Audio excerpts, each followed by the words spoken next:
অনেক মানুষ আছে দেখবেন মানুষ পছন্দ করে না, মানুষের সাথে চলাফেরা, উঠা বসা, মানুষ বাড়িতে আসা, অনেক মানুষ আছে পছন্দ করে না। আল্লাহ তাদের উদ্দেশ্যে কি বলছে জানেন?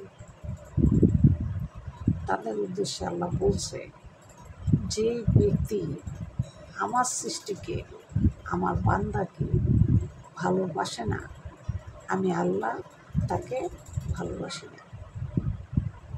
সে যত বড় অলিউল্লাহ হোক আর পীর মুর্শিদ হোক, আমি তাকে ভালোবাসি না।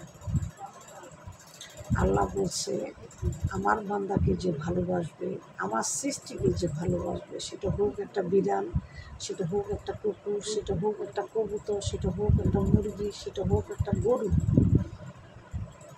প্রত্যেকটা জিনিসকে, প্রত্যেকটা প্রাণীকে দেখবেন আর উপলব্ধি করবেন। আপনার মনটা যেমন, ঠিক তার মনটাও ঠিক সেম ওরকমই, জাস্ট জাতটা ভিন্ন। আমি মানুষ, সে গরু; আমি মানুষ, সে ছাগল; আমি মানুষ, সে বিড়াল। আচ্ছা বলেন তো, আপনার খিদা লাগলে আপনি খান না? বিড়ালেরও খিদা লাগে, কুকুরেরও খিদা লাগে। এক মহিলা খুব নোংরা কাজ করত, পচা কাজ করত, মানে পতিতালয়ে সে কাজ করত। সেই মহিলা একদিন রাস্তা দিয়ে গভীর রাতে যাচ্ছে, যাওয়ার সময় একটা কুকুর দেখে রাস্তায় অসহায়, জিভ পা অর্ধেকটা বের করে খাওয়ার জন্য কাতরাচ্ছে। তখন সেই মহিলা কী করছে জানেন? সেই কুকুরকে আহার দিছে, পানি দিছে, তাকে পেট ভরে অনেকগুলো খাবার খাওয়াইছে। খাবার খাওয়ার পর ওই যে কুকুরের দেহে একটা, তার জন্য একটা ধোঁয়া দিছে। সেই ধোঁয়ার কারণে সেই খারাপ মহিলা জান্নাতে গেছে। আল্লাহ বলছে, আমার সৃষ্টিকে যদি কেউ ভালোবাসে, সে যদি এক ওয়াক্ত নামাজ কম পড়ে, আমি আল্লাহ চাইলে মাফ করব। কিন্তু আমার কোনো সৃষ্টিকে সে যদি কষ্ট দিয়ে পৃথিবী থেকে আসে, আমি তাকে মাফ করতে পারবো না। যতক্ষণ সে যার কাছে অন্যায় করছে, সে তাকে যতক্ষণ ক্ষমা না করবে, আমি আল্লাহ তাকে ক্ষমা করতে পারবো না।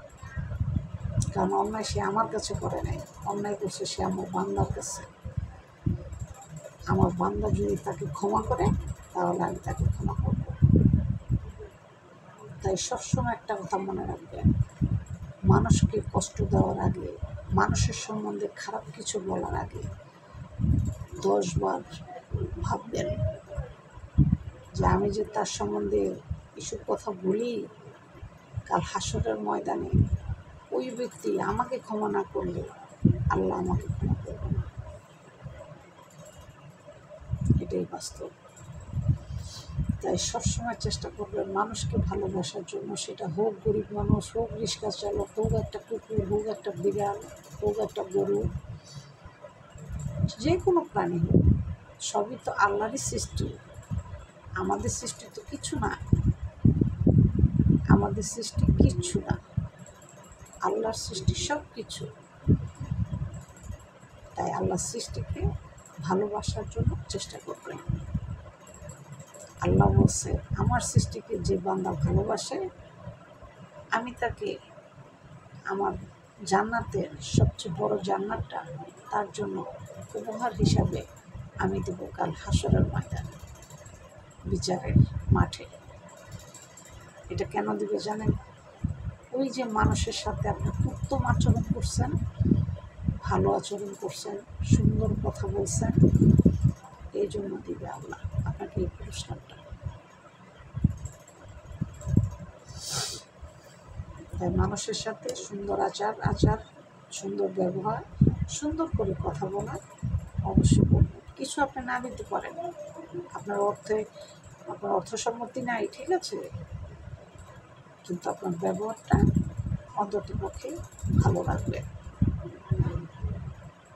যখন আপনি মরে যাবেন তখন বলবে এলাকার মানুষ, লোকটা অনেক ভালো লোক ছিল, মানুষের সাথে খুব মিশত, খুব সহজ সরল মানুষ ছিল, খুব ভালো একটা মনের মানুষ ছিল। আপনি যখন মারা যাবেন তখন আপনার যখন বিয়েটা উঠবে, আপনার লাশটা যখন নিয়ে মানুষ যাওয়া শুরু করবে, তখন আপনার পিছনে মানুষ এই কথাগুলো বলবে। আর যদি আপনি খারাপ হয়ে থাকেন তখন আপনাকে খারাপ বলবে, আর আল্লাহ কবরে শোয়ানোর সাথে সাথে আপনার আযাব শুরু হয়ে যাবে। এই সাবধান, মানুষকে কষ্ট দিবেন না, কোনো দিন না।